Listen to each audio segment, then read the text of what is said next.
Riyansh Hindi YouTube channel में पुनः आप लोगों का स्वागत है। हम लोग हिंदी व्याकरण का क्रमशः यात्रा कर रहे हैं। उसी कड़ी में आज हम लोग वाक्य के भेद पढ़ेंगे।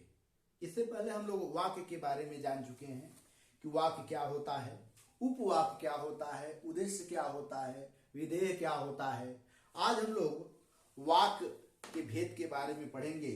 इससे पहले हम बता चुके हैं कि वाक्य के जो भेद होते हैं वह 3 तरह के भेद होते हैं और हमने बताया था कि रचना के आधार पे, अर्थ के आधार पे और शैली के आधार पे इन तीनों के भेद के बारे में हम चर्चा इस संदर्भ में हम लोग चर्चा कर चुके हैं। इससे पहले जो वीडियो बना था, आज उसी कड़ी में हम लोग पढ़ेंगे वाक्य के भेद।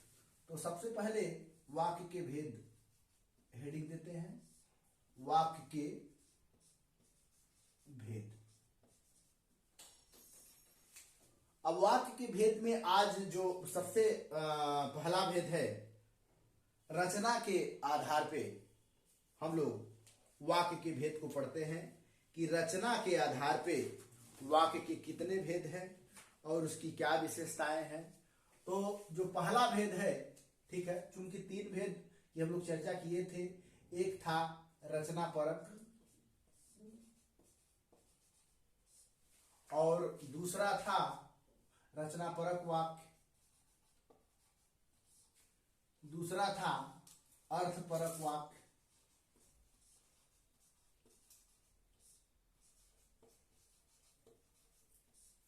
और तीसरा था शैली परक वाक्य।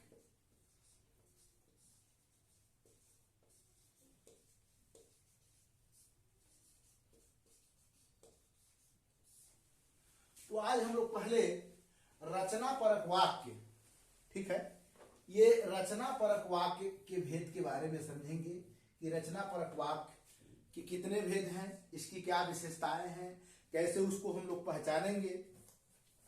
तो इसके बारे में हम लोग पढ़ते हैं। इसका जो पहला भेद है रचना परक वाक्य का, सबसे जो पहला भेद है उसको कहते हैं साधारण वाक्य,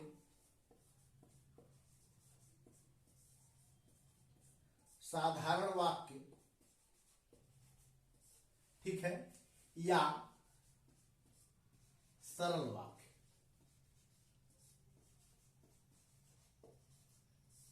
दोनों नाम है।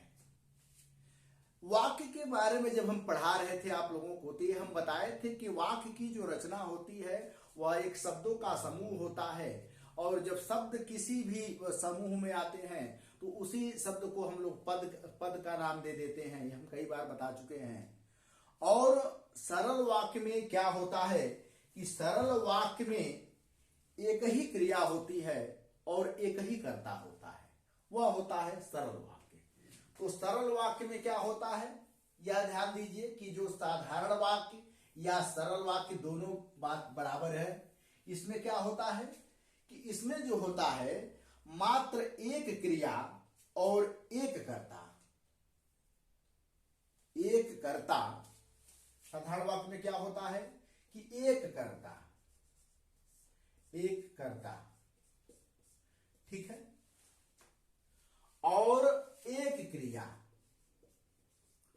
और एक क्रिया।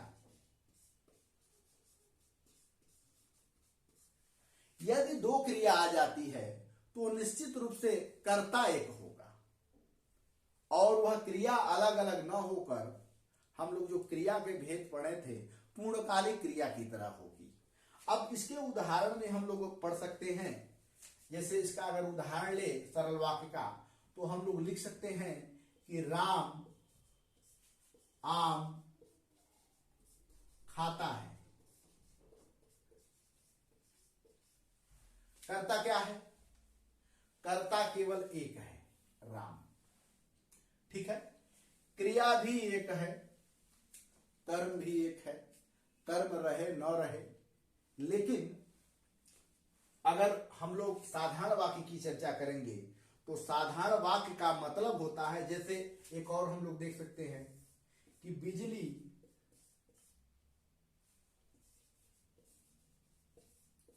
चमक रही है, चमक रही है। एक और वाक्य दे सकते हैं, राम, ठीक है, खाना खाया, राम खाना खाया। एक छोटा सा वाक्य, और यह वाक्य जो है कि यह जो वाक्य है इसमें एक कर्ता है, एक क्रिया है। जब एक कर्ता और एक क्रिया अगर रहेगी तो वह क्या होगा, किस तरह का वाक्य होगा? वह वाक्य जो होगा सरल वाक्य होगा। तो सरल वाक्य का हमने उदाहरण देखा कि सरल वाक्य में क्या है कि एक कर्ता है और एक क्रिया है। अगर दो कर्ता है तो दो कर्ता अगर होगा तो निश्चित रूप से क्रिया पूर्णकालिक क्रिया होगी। जैसे राम नहा धोकर सो गया, ठीक है, राम खाना खाया पढ़ा सो गया। तो ये जैसे एक साथ दो क्रिया हो सकती है लेकिन कर्ता एक ही रहेगा। साधारण वाक्य में जैसे मैंने खाना नहीं खाया, मैं स्कूल जा रहा हूं, वह पढ़ रहे हैं, ये सब साधारण वाक्य हैं, सरल वाक्य हैं। और सरल वाक्य या साधारण वाक्य की सबसे बड़ी विशेषता क्या है कि जैसे दादा दादी जी मुझे बहुत प्यार करते हैं, ये साधारण वाक्य है, सरल वाक्य है। मतलब एक ही कर्ता उसमें प्रमुख हो, बाकी सहायक के रूप में काम करते हैं, ठीक है। अब इसके बाद हम लोग जो दूसरे की चर्चा कर रहे हैं, इसमें क्या है, ध्यान रखिएगा, इसमें एक कर्ता है, ठीक है, और एक क्रिया है।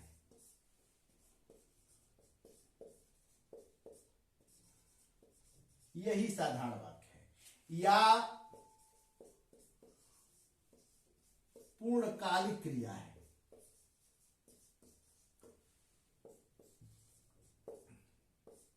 पूर्णकालिक क्रिया जो दो क्रिया एक साथ आती है, कर्ता एक ही होता है। इसके बाद अब हम लोग दूसरा जिसका हम लोग अध्ययन करने जा रहे हैं उसको कहते हैं मिश्रित वाक्य, ठीक है। तो अब प्रश्न दूसरा है मिश्रित वाक्य।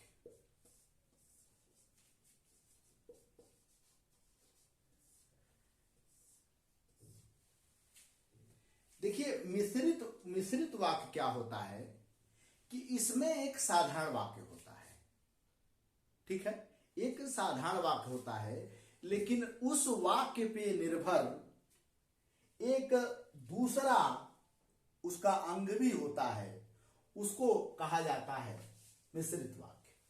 अब मिश्रित वाक्य में जैसे उदाहरण तौर पे इसमें एक जब कोई कर्ता या कोई क्रिया होती है तो आगे की भी जिज्ञासा बनी रहती है कि अरे भाई आगे क्या हुआ, तो वह मिश्रित वाक्य होता है। जैसे उदाहरण तौर पे कि राम ने कहा, ठीक है, राम ने कहा वह स्कूल जाएगा, वह स्कूल जाएगा। ये क्या है, राम ने कहा, जिज्ञासा उठने लगी कि अरे भाई क्या कहा, राम ने कहा कि वह स्कूल जाएगा। तो मिश्रित वाक्य में क्या होता है, यह जो है कि एक प्रधान वाक्य का काम कर रहा है, लेकिन इसका एक सहायक वाक्य में ये है। तो एक इसमें क्या होता है, एक मुख्य वाक्य होता है, दूसरा सहायक वाक्य होता है, और जब दोनों एक दूसरे से जुड़े रहते हैं, ठीक है। जैसे एक और उदाहरण हम लोग ले सकते हैं कि जहां जहां अग्नि उठेगी वहां वहां धुआं होगा। तो इस तरह के वाक्य, एक प्रधान वाक्य और उसका दूसरा सहायक वाक्य अगर होगा तो वह क्रिया क्या होगी, वह जो वाक्य होगा वो मिश्रित वाक्य होगा। तो मिश्रित वाक्य में हम लोग देखते हैं क्या कि मिश्रित वाक्य की क्या विशेषता है कि इसमें सरल वाक्य में एक कर्ता है, ठीक है, एक कर्ता है, और एक ही कर्ता पे क्रिया निर्भर है। मिश्रित वाक्य में एक प्रधान वाक्य है, प्रधान वाक्य, ठीक है, एक प्रधान वाक्य है और दूसरा सहायक वाक्य है, सहायक वाक्य है, दूसरा क्या है, सहायक वाक्य है। इस प्रकार के जो होते हैं। अब और उदाहरण जैसे लिख सकते हैं कि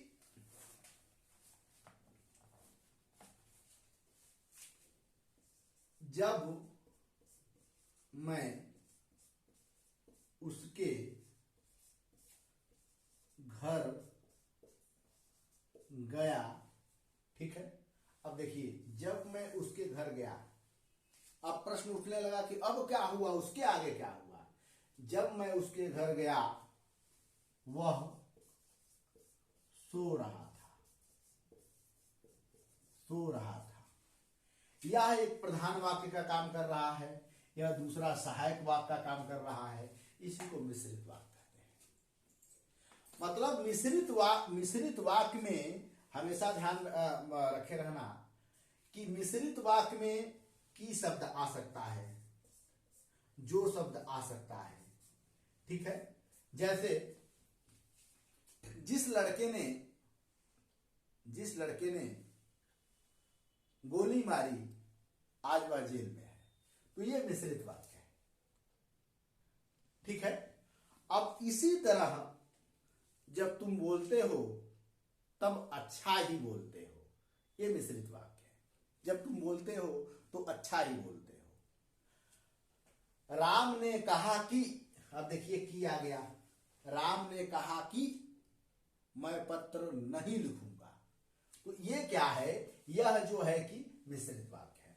मिश्रित वाक्य में क्या है, हमने क्या देखा कि मिश्रित वाक्य में एक प्रधान वाक्य का काम कर रहा है तो दूसरा सहायक वाक्य का काम कर रहा है। इसमें जैसे कोई इसका जो संबंध है, ध्यान रखिएगा, इसका संबंध इससे बता रहा है, इसका संबंध क्या रहा है, वो बता रहा है, इससे बता रहा है, इसका संबंध इससे बता रहा है। तो मिश्रित वाक्य क्या करता है, एक प्रधान वाक्य होता है, दूसरा सहायक वाक्य होता है और संबंध बताने का काम करता है। हर अध्यापक चाहता है कि मेरा शिष्य आगे बढ़े, यह मिश्रित वाक्य है। हर अध्यापक चाहता है, प्रश्नवाचक चिन्ह हो गया, अरे भाई क्या चाहता है, तो हर अध्यापक चाहता है कि मेरा शिष्य आगे बढ़े, तो यह मिश्रित वाक्य है। अब इसके बाद हम लोग जैसे तीसरे वाले में आ रहे हैं।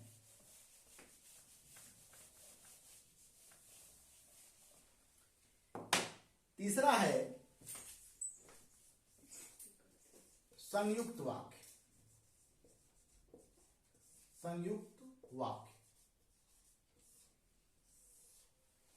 देखिए, संयुक्त वाक्य में होता क्या है, संयुक्त का मतलब होता है जोड़ना, और जोड़ते हैं हम लोग कैसे। जब आप लोग को संबंध बोधक और समुच्चय बोधक पढ़ाए थे, तो एक बार संबंध बोधक और समुच्चय बोधक पढ़ लीजिएगा तो और आप स्पष्ट हो जाएगा कि जोड़ा कैसे जाता है। जोड़ा कैसे जाता है, इसमें क्या होता है कि दोनों उपवाक्य हो सकते हैं, दोनों प्रधान वाक्य हो सकते हैं, ठीक है। उसमें क्या होता है कि एक से अधिक वाक्य हो सकते हैं, यानी हम कह सकते हैं कि जिस वाक्य में, ठीक है, जिस वाक्य में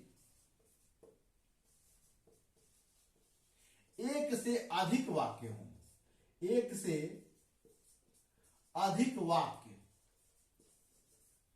ठीक है, एक से अधिक वाक्य एक दूसरे से जुड़े हो, एक दूसरे से जुड़े हो। साधारण भाषा में हम लिख रहे हैं, इसलिए बहुत ज्यादा लिखने की जरूरत नहीं है, समझने की जरूरत है।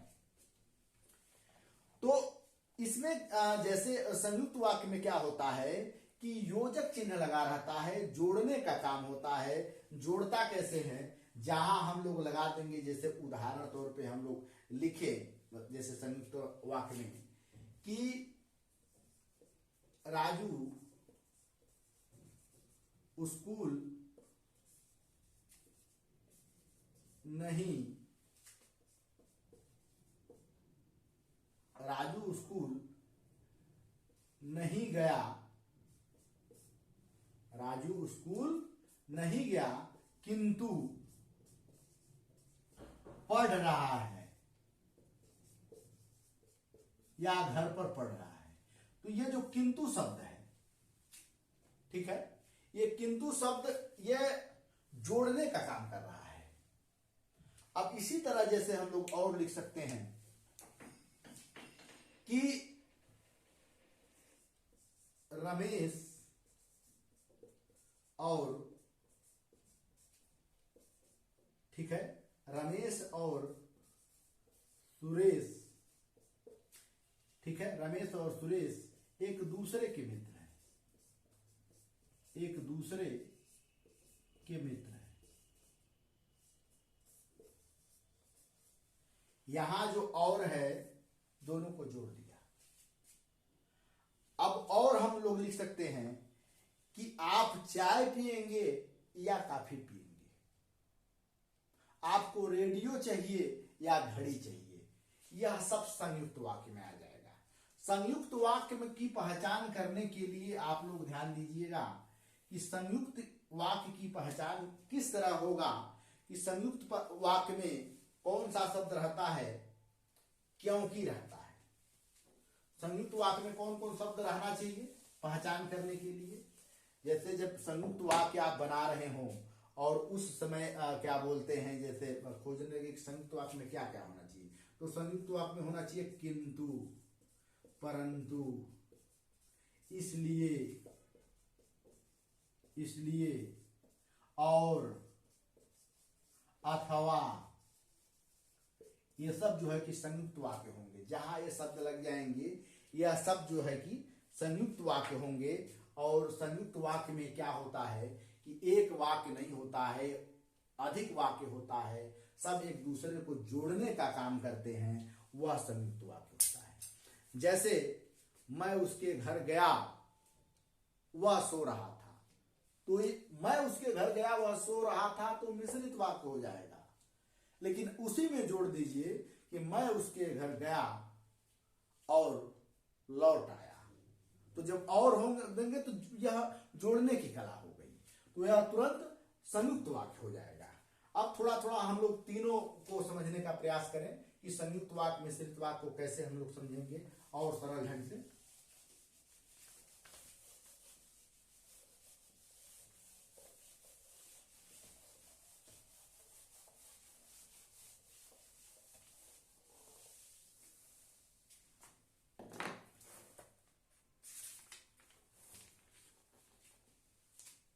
देखिए नंबर 1, राम खाना खाकर सो गया। राम खाना खाकर सो गया। राम खाना खाकर सो गया, यह हो गया सरल वाक्य। ये क्या हो गया? सरल वाक्य हो गया।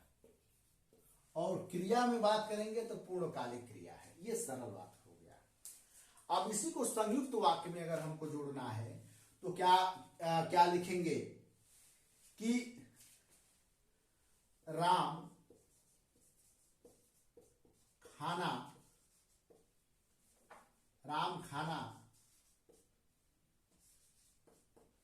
खाता है और सो जाता है।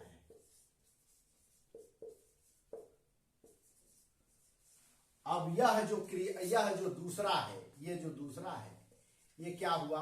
यहां जोड़ने का काम हो गया, और जोड़ने का काम हो जाएगा तो ये हो जाएगा, कौन सा वाक्य हो जाएगा? ये हो जाएगा संयुक्त वाक्य। ठीक है, तो सरल वाक्य और संयुक्त वाक्य बनाने में बहुत ज्यादा वो नहीं है। जैसे क्या बोलते हैं, एक और सरल वाक्य पढ़िए।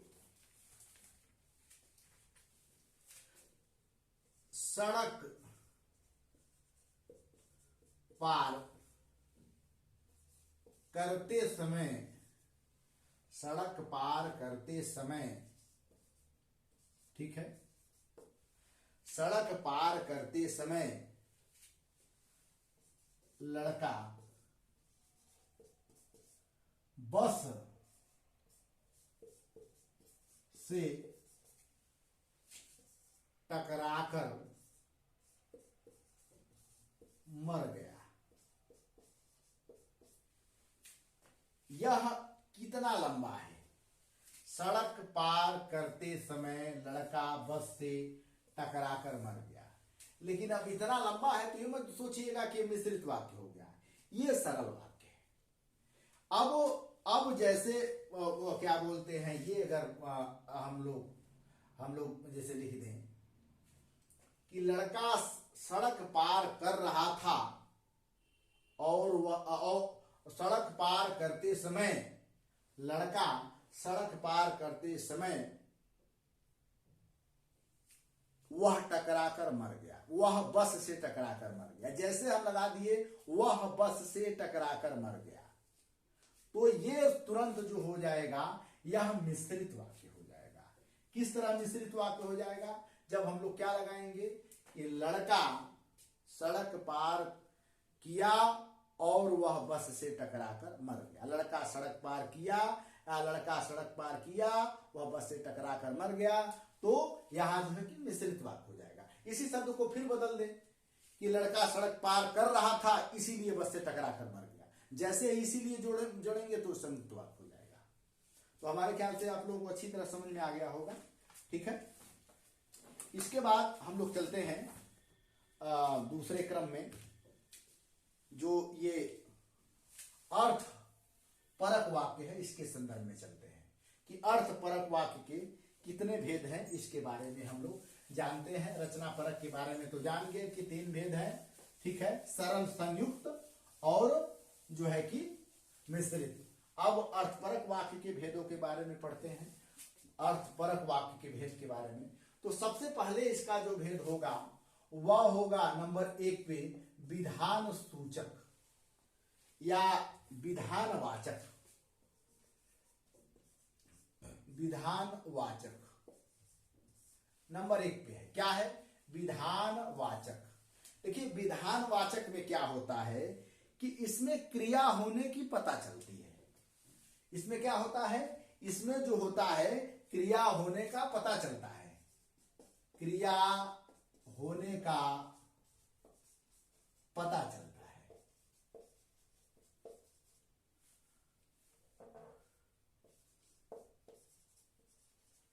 इसमें क्या होता है कि क्रिया होने का पता चलता है विधानवाचक में। जो पहला भेद अभी हम किए हैं यह है विधानवाचक। इसमें क्रिया होने का पता चलता है कि कोई क्रिया हो रही है, मतलब यह इसमें स्पष्ट हो जाता है विधान सूचक में कि कोई क्रिया हो रही है।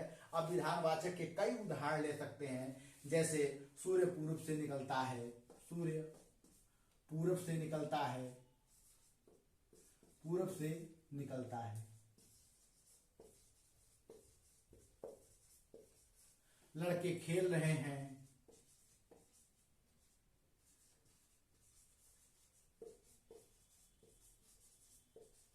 ठीक है, राजू सो रहा है, मोहन गा रहा है। कोई भी एक जैसे सूचना मिलती है, प्रधानमंत्री जी का दौरा चल रहा है, चुनाव का समय आ गया है, यानी एक क्रिया होने की पता चलती है, इसको कहते हैं विधानवाचक। इसमें क्रिया होना चाहिए। अब दूसरे में क्या है? इसके बाद जब हम दूसरे का नाम लेते हैं, जो दूसरा है वह है नकारात्मक या निषेधवाचक। निषेधवाचक, ठीक है। निषेधवाचक का मतलब क्या होता है? इसमें क्रिया नहीं होने का पता चलता है। इसमें क्रिया नहीं होने का पता चलता है, नहीं होने का पता चलता है।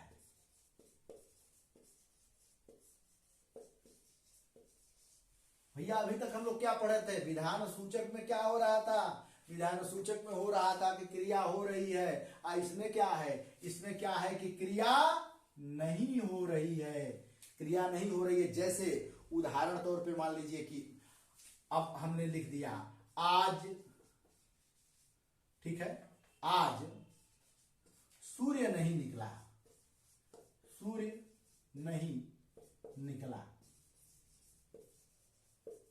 अब क्या है, ये नकारात्मक है। राजू आम नहीं खाया, वह सोया नहीं, वह गाता नहीं, वह पीता नहीं। जिसमें नकारात्मक की भावना हो वह होता है निषेधवाचक। विद्यार्थी प्रतिदिन स्कूल नहीं जाते हैं, यह होता है निषेधवाचक। इसके बाद तीसरा क्या है, वह है प्रश्नवाचक। प्रश्नवाचक, प्रश्नवाचक में क्या होता है कि प्रश्नवाचक में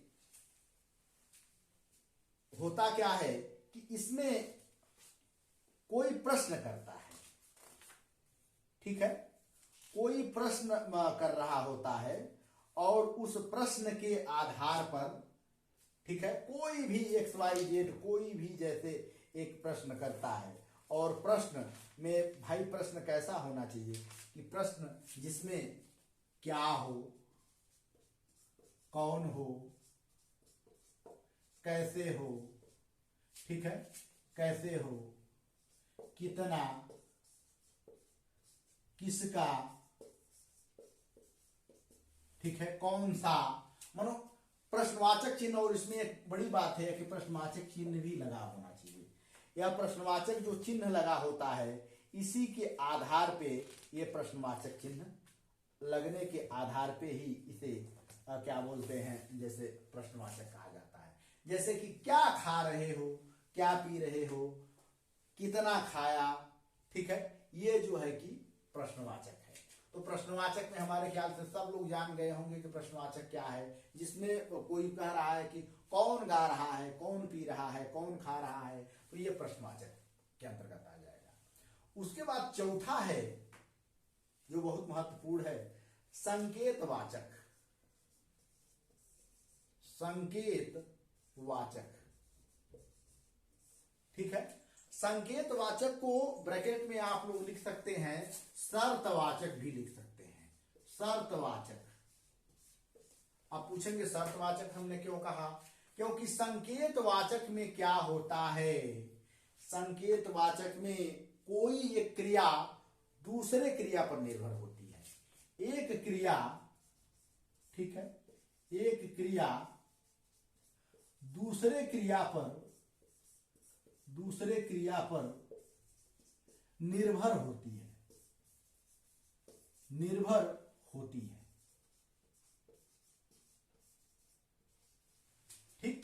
क्या होता है, कोई एक क्रिया हो रही है और दूसरे क्रिया पे ये निर्भर है। जैसे अगर हम लोग उदाहरण कर दें कि तुम अच्छा गाते तो इनाम पाते, यानी एक क्रिया क्या है, दूसरी क्रिया पे निर्भर है। यदि वर्षा होगी, जैसे हमने उदाहरण दे दिया संकेतवाचक में कि यदि वर्षा होगी, यदि वर्षा होगी तो फसल अच्छी होगी, फसल अच्छी होगी, ठीक है। कुल मिला जुला के कह सकते हैं कि जब हम लोग काल पढ़ रहे थे तो जो उसमें हेतु हेतु मद था, वही नियम संकेतवाचक या शर्तवाचक में लगता है। इसमें क्या होता है कि एक संकेत रहता है, एक शर्त रहता है, उसी के आधार पर एक क्रिया दूसरे क्रिया पर निर्भर होती। यदि तुम पढ़ते तो आज पास हो जाते, इतना मजदूरी करने की जरूरत नहीं पड़ती। अब पांचवा क्या है, संदेह, ठीक है, संदेहवाचक। संदेहवाचक, देखिए संदेहवाचक क्या है, संदेहवाचक क्या है कि इसमें संदेह की भावना हो रहती है, शंका की भावना रहती है, भ्रम की भावना रहती है। जैसे शायद आज धूप तेज होगी, आज धूप, ठीक है, धूप, आज धूप तेज होगी, तेज होगी, संभवतः वर्षा हो। तो संदेह में क्या है कि संदेह में एक संभावना का पता चलता है। संदेह में किसकी पता चलता है, संभावना की पता चलता है, संभावना की पता चलता है। संभावना की पता चलने का मतलब यह है कि इसमें कोई संदेह होता है, संभवतः, ठीक है, कार्यक्रम रद्द हो जाए, संभवतः कल वर्षा हो, लगता है ट्रेन छूट जाएगी, तो जिसमें संभावना की बात हो वह होता है संदेहवाचक। ठीक है, संदेहवाचक के बाद जो छठा है वह है इच्छावाचक। इच्छावाचक, इच्छावाचक। देखिए इच्छावाचक में क्या होता है कि वक्ता जो होता है, ठीक है, जो कहने वाला होता है, वो अपना इच्छा, अब इच्छा में क्या आएगा भैया, इच्छा में आ जाएगा आशीर्वाद, आ जाएगा, क्या आ जाएगा, आशीर्वाद आ जाएगा, ठीक है, हर्ष आ जाएगा, शुभकामना आ जाएगा, आशा आ जाएगा, तो इसमें सब इच्छा आदमी करता है।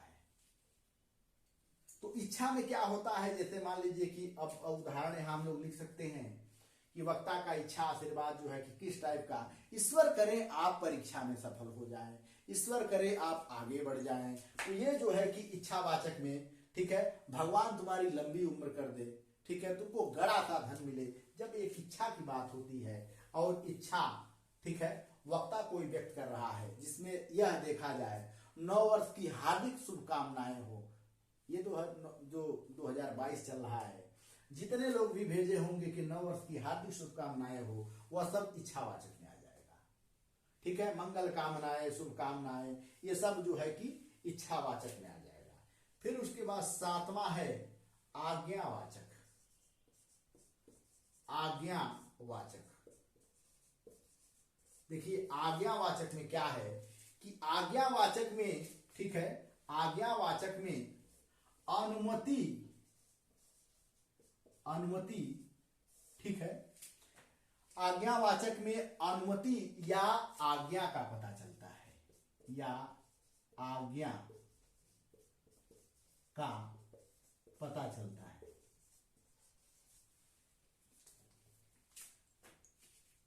सर मैं अंदर आ सकता हूं, ये अनुमति है। ठीक है, खाना खाकर पढ़ो, ये आज्ञा है। बैठ के पढ़ो, 4 घंटे पढ़ो, ठीक है, तो ये आज्ञा है। तुम यहां से चले जाओ, यह आज्ञा है। कमरे के बाहर चले जाओ, यह आज्ञा है। मतलब आपको लगे